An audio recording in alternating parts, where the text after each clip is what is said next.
Welcome to Business Innovators Radio, featuring industry influencers and trendsetters sharing proven strategies to help you build a better life right now. Hello to all our listeners and welcome to today's show. We appreciate you taking the time out of your day today to join us.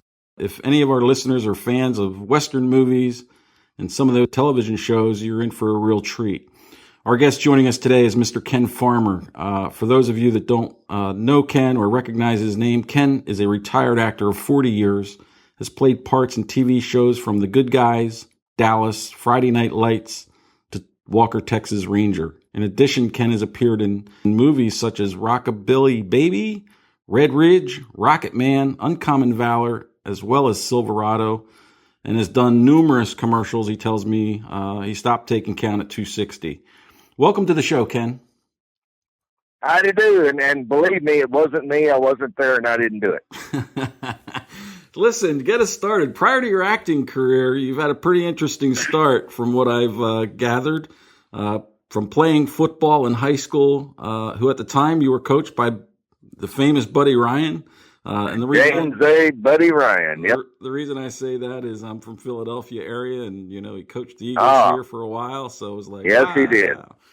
And you further then went on to join the Marine Corps with your best friend, which I found pretty interesting as well. And then after getting out of the Marines, you went to Stephen F. Austin University, where you graduated with degrees in speech, drama, and business.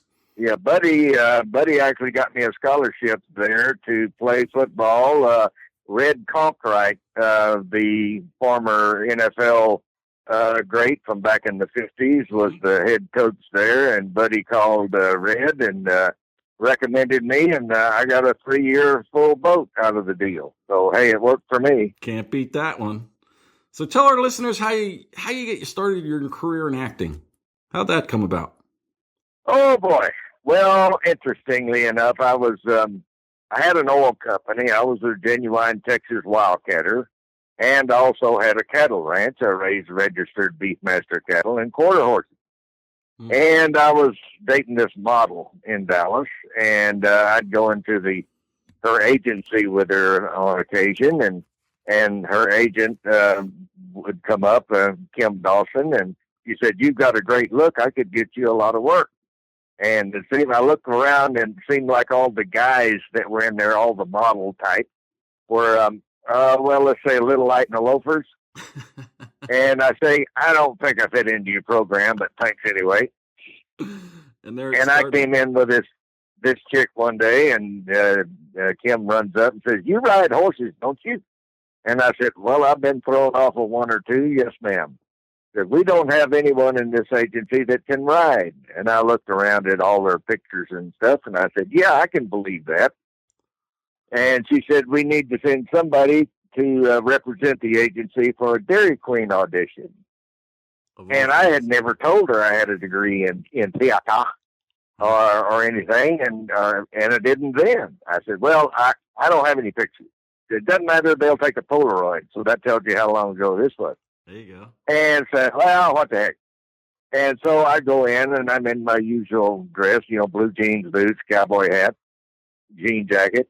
Mm-hmm. And the director himself was casting this commercial, and he looks up when I walk in the room and says, "Ooh, I love your costume." And I got about a half inch from his nose and said, "Costume my ass." And I don't know if he fell in love or got intimidated, but I got the part. And I introduced the Dairy Queen Belt Buster, and they paid me about $1,700 to sit on a horse and eat a hamburger. And I said, "I can do this." That works. And I said, "Okay, you're actually paying me to do this." "Cool. All right." So that was it. That was 45 years ago now. Wow. So, Ken, tell us what it was like to work next to the likes of Kevin Costner, Danny Glover, and all the others that you had the chance to do so. Oh, well, I've worked with Brian Dennehy twice, once in a movie called Split Image, and then in Silverado. And now Brian and I got along great because I'm an old jarhead. That's Marine, and so was he. And And when I got to work with Gene Hackman in Uncommon Valor, Gene was a Marine. Mm-hmm. And so everybody says, "Oh, Gene's hard to work with." Yeah, I said, no, we got along great. We'd sit around and talk about horses, and we had talked about, he had just done that movie, Bite the Bullet. Mm-hmm. And with my good friend Ben Johnson. And I said, you ride a horse pretty good. He said, Ben taught me. That I had never ridden horses before that movie. And I said, well, if anybody in the world is going to teach you to ride, it would be Ben Johnson. That'd be the guy. How about that? Hell of a guy. Oh, Ben was, we all called him Uncle Ben. I did these celebrity rodeos and, charity stuff, sure, with him and all that stuff. He died in 1996. Yeah. Your acting led to the writing of screenplays, and it seems like it sort of overlapped. Yeah. You got into writing screenplays while you were acting. Tell us about that. It did. All actors kind of do that. We get, we do something and they say, I can write a better story than this. So who wrote this crap? Anyway. And so I started playing around. First, I started fixing, we call it doctoring scripts. Mm-hmm. And then I started writing, my own. And then I found out that, you got two chances of moving a script in Hollywood, and that's slim and none, and slim's usually out of town. Yeah. And so, but it was good practice. And then when I kind of retired and moved back to Texas, and, I figured on the 8th day, God created airplanes, Right. And if they want me, and I did. I flew off and did the Friday Night Lights down in Midland and Odessa. And then, some other TV shows. Did, 6 Walkers after I got back here. Mm-hmm. And anyway, working in doing that kind of stuff, I don't think I ever did a movie or a TV show that we actually shot it the way it was written. Right. They usually let me rewrite my own dialogue. Nice. So I got kind of pretty good at writing dialogue. And I had just written and directed a movie, Rockabilly Baby, which was an adaptation of a Leslie Jordan stage play. If you know Leslie Jordan, little bitty short comedian, it was on Evening Shade and Boston Legal, and he's like 5 foot tall, right? 4'11", actually. And so we did that movie, and shortly thereafter, an old buddy of mine from the Marine Corps called, John Eastman from Pennsylvania, and said, Kenny, I wrote a novel. He says, can you guys adapt it into a screenplay? I said, sure. Send it down. Well, he sends down this 350,000 word, 700-page novel. I said, my God, why didn't you just send War and Peace? And so anyway, Buck and I, my writing partner, he was the exec producer on Rockabilly Baby, and we had written we had written about 10 TV shows based on that movie that still, actually, we've already started converting some of them to novels. But anyway, and so we were pretty good writing together, and he sent down 2 copies of his book, and we read it and said, well, you're not going to like it when we get done. And he said, why? I said, because you've got 350,000 words. A screenplay is on the average of around 25,000 words. We're going to have to leave out some of your stuff. Yeah, that typically doesn't go over so good initially, right?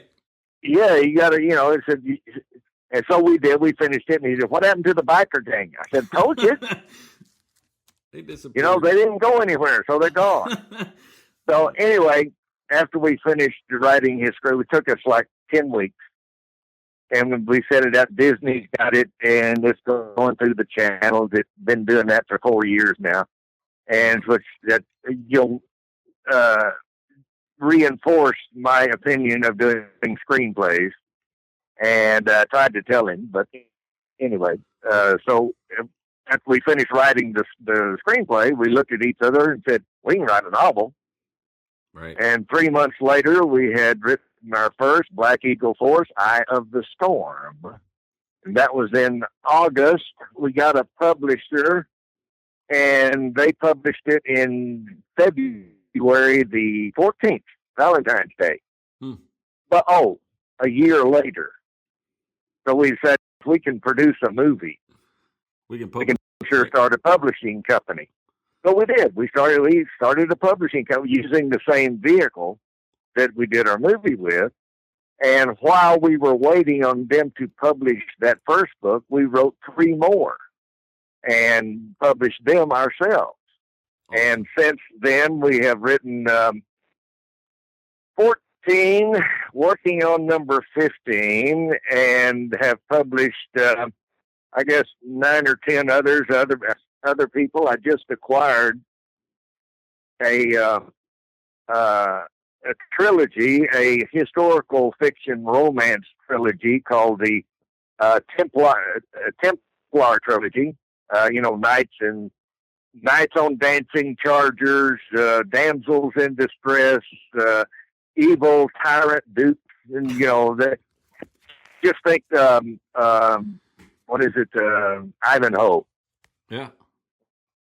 And that kind of thing. I said, oh my God. Plus the lady is a portrait painter. She hand painted in oils the covers, and they will blow you away.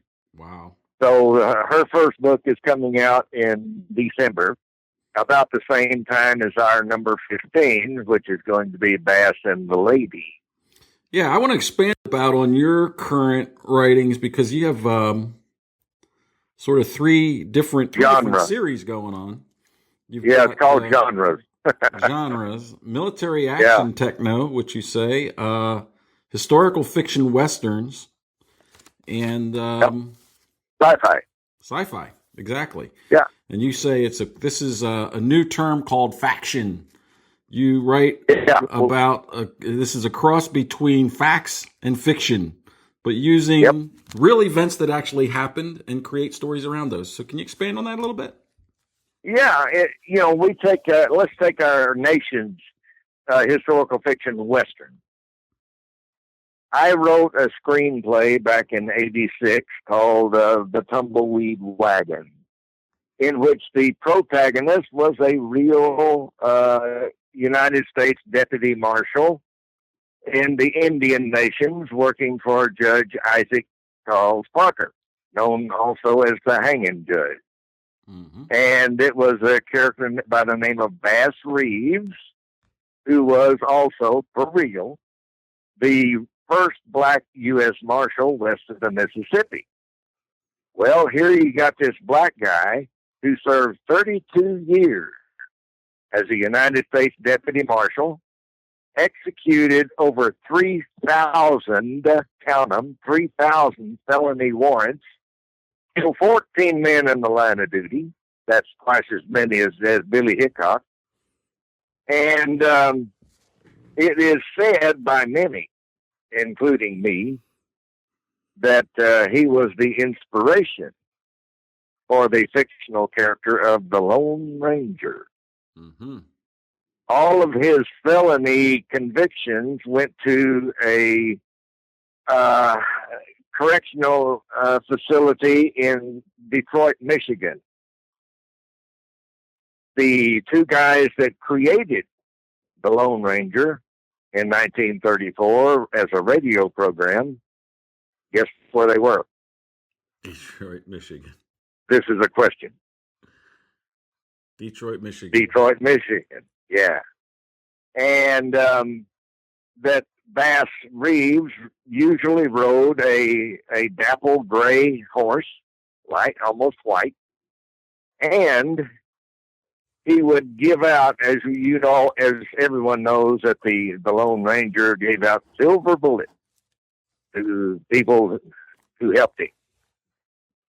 Bass Reeves, for real, gave out silver dollars to people who helped him. How about that? And that he used to say, someone said, well, why you work so hard for the white man's law? He said, well, because it's the only law we got, and without it, we got nothing. So, to him, doing his job and serving the law wasn't the main thing. It was the only thing. Right. So now we're working on book number 5 in the Bass Reeves series, and the first one, The Nations, it just won the Laramie Award for the Best Classic Western of 2014.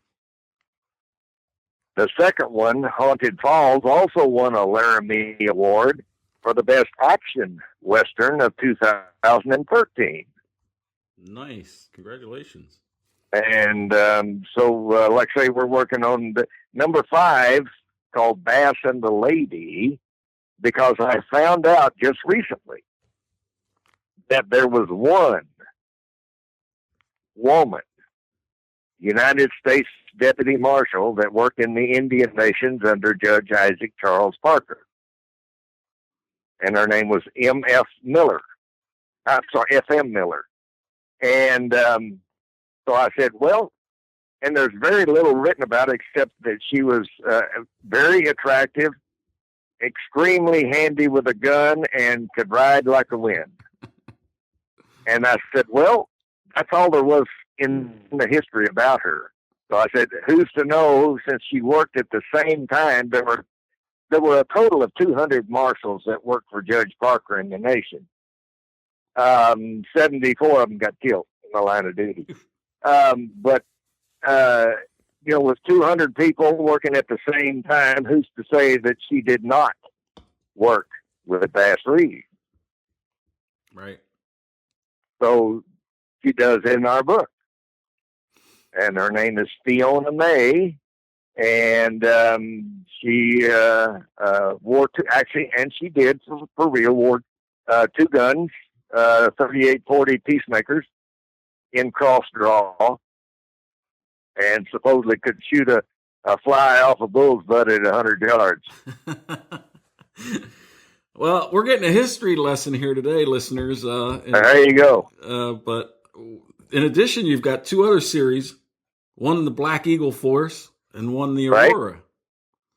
Well, we don't use any real people in Black Eagle Force, but we do use real incidents. Mm-hmm. And, the first one, Eye of the Storm, we're dealing with the drug cartel and illegal aliens crossing the border in Texas, and and white slavers. All of it topical, and we deal with, of course, the Al Qaeda, and we deal with, in our number 7, Black Eagle Force, ISIS. Guess what that one's about? Mm-hmm. We go over and kick ISIS, but and so we use topical news, right, in that one, but with fictional people.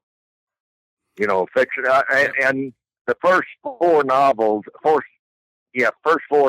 of Black Eagle Force, we have a woman president who's also half Mescalero Apache. But she's tough as nails. And then we have a man president in the last 2 who is, let's just say he plays golf a lot. He plays golf a lot. Oh, yeah. His name is Carlos Benedict. Carlos Benedict, the fictional character. Yeah.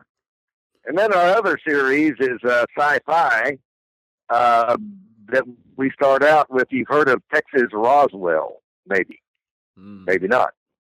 Can't say that I did. There was a spacecraft reported in the Dallas Morning News, April the 19th, 1897, that a spacecraft crashed into Judge Proctor's windmill at the little town of Aurora, which was about 14 miles northwest of Fort Worth. They buried the pilot, as the newspaper article said. The mayor, when they discovered the body in the wreckage, said, "Not of this world." And to this date, they won't allow anyone to dig up the grave. And it's been on the UFO shows 10 or 15 times. Now, here's the interesting thing. Of course, in our book, there was a survivor, so we just buried it. But a factual thing is Roswell, Aurora, that Fire on the Mountain movie, where the guy was abducted in Arizona, mm-hmm.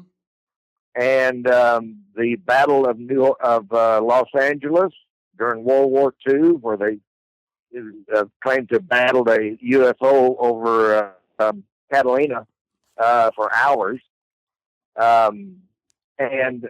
Take Battle of Los Angeles, Fire on the Mountain, Roswell, Aurora, Mount Sinai, all lay on the 34th parallel. Is that a little weird or what? I'm telling you, this is a history lesson. In our book, like I say, there's a survivor, and she's female, and she's waiting on rescue. And that she crashed there, that her people lived to be 400 years old. And they look just like us, those, the grays, as what they call it, the big black eyes and all that. Mm-hmm. That's just their spacesuit. Mm-hmm. They look just like us, except they're little. Right. And as a matter of fact, they... in our book, they infused their DNA into ours a couple 100,000 years ago. So let me ask you, Ken, in your books, and then all of a sudden we start building stuff. In your books that you're writing, these faction books, do people, when they read the book, do they know that it's sort of built around a true story, or a certain part of it is factual? Oh yeah. Okay. Oh yeah, if we make that point that actually there's even in that Aurora book, there's a copy of the clipping from Dallas News of April the 19th, 1897. Okay. I mean, you can pull it up on the internet. Awesome. But it all happens in the places that people know about. Right. Some guy came in to the shop here one day and says, we live in Cook County, Texas. And he says, why don't you write something on Delaware Bend? I said, okay, what's Delaware Bend? And he says, well, it's on the Red River here that is now under Lake Texoma. But back in the 1800s, it was very notorious. So I did a little research and come to find out that Delaware Bend, right here in our own Cook County, was the winter hideout for such personages as Charles Quantrell, Bloody Bill Anderson, the James Boys,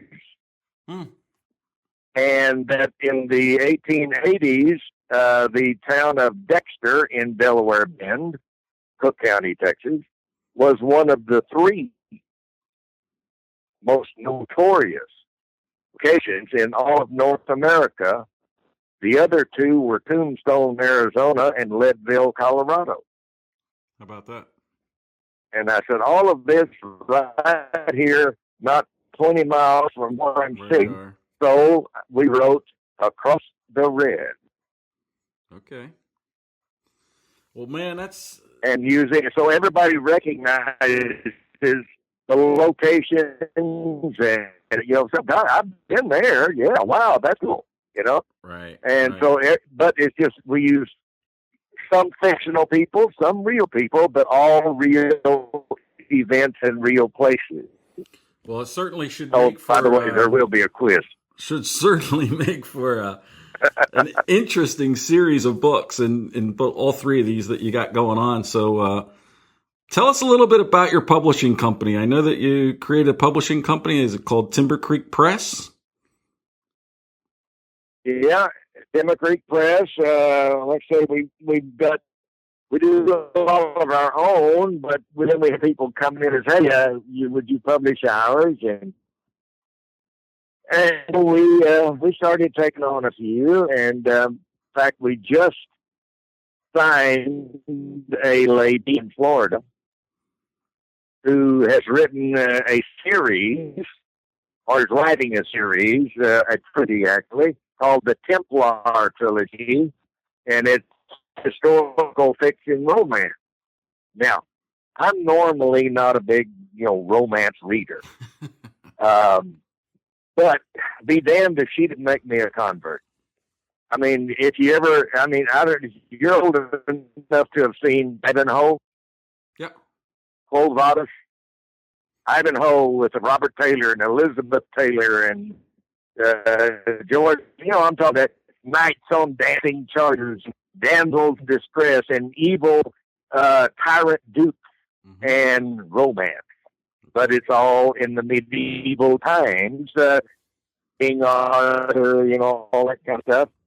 And we're publishing her first book, The Mysterious Templar, December the 18th. The second one, the Crimson Amulet, will come out in February. And the third one, Templar Redemption, will come out in April. How about that? And they are just, I call them action romances. Okay. Mm-hmm. So you're using your Timber Creek Press not only for yourselves, but obviously to help other authors and get their deal out there. So Ken, right? If I figure, well, if I enjoy it, and I've been a voracious reader all my life. Hell, I was 15 years old before we even got a television set. So, I grew up with the radio and books. Sure. And my mother read to my brother and I every night from the classics. Yeah. So I just got hooked. Sure. And I must have thousands of books. I read every night. How about that? And I say, if I like the book, then other people are going to like it too. Yeah. One of my favorite authors is Edgar Rice Burroughs. He of Tarzan fame, all 26 Tarzan books. But he also wrote about 180 more novels, including the John Carter of Mars and Carson of Venus and some medieval stuff, even 4 Westerns. Edgar Rice Burroughs actually was a member of the 7th Cavalry in Arizona when they were chasing down Geronimo. And but he used to say, and God knows how many jillions of books he sold, plus having a town named after him, Tarzana, California. But he used to say, I never considered that I knew much about writing. I just like to write interesting stories entertainingly. That'll do it. Well, that kind of works for me. Yeah. So, I don't say that, hey, I'm creating some literary masterpiece. Just, right. I'm writing something that will entertain. Yeah, and if you don't do that, and maybe teach you a little something along with it. There you go. Yeah, the books sound absolutely interesting. For any of our listeners out there that you want to go grab some of those copies, and winter's coming, should we say? Right? Curl up on a sofa and read the book. That's the damn truth. Plus, now I've got. Of course, they're all available on Amazon, Barnes and Noble, wherever you want to get them, books. But I have the 4 Westerns and 2 of the military so far are in audio also. So they're in print, Kindle, or Nook, and audio. And then I'm working on the audio on the rest of them. Nice. So Ken, obviously, you are as experienced as they come when it comes to writing and now publishing as well. Tell me what advice could you give an aspiring author? I have one word 3 times. Right, right, right. There you go.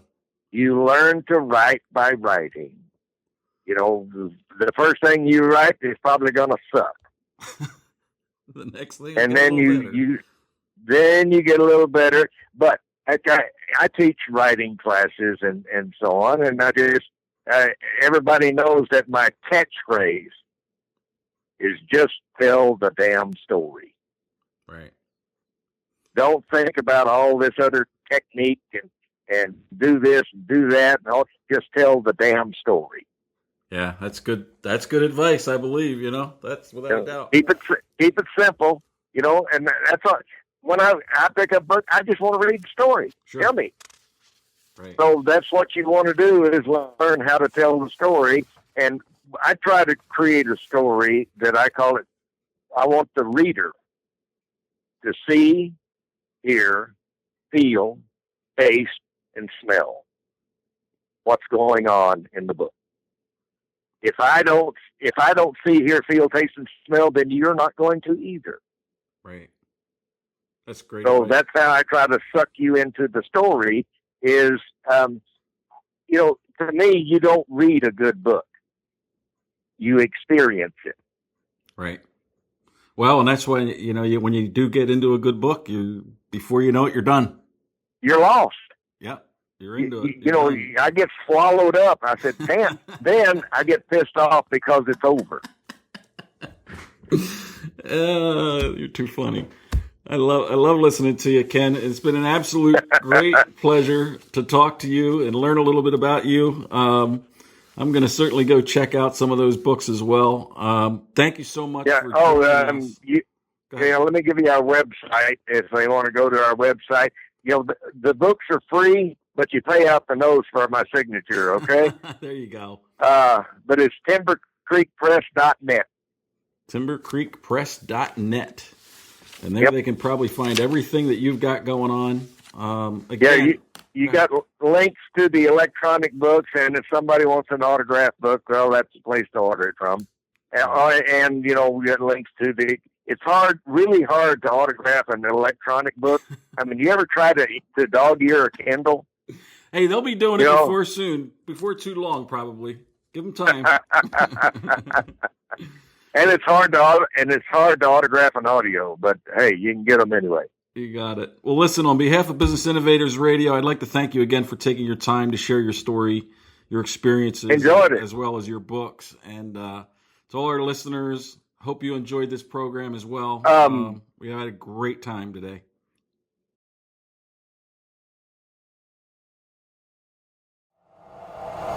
Thanks for listening to Business Innovators Radio. To hear all episodes featuring leading industry influencers and trendsetters, visit us online at businessinnovatorsradio.com today.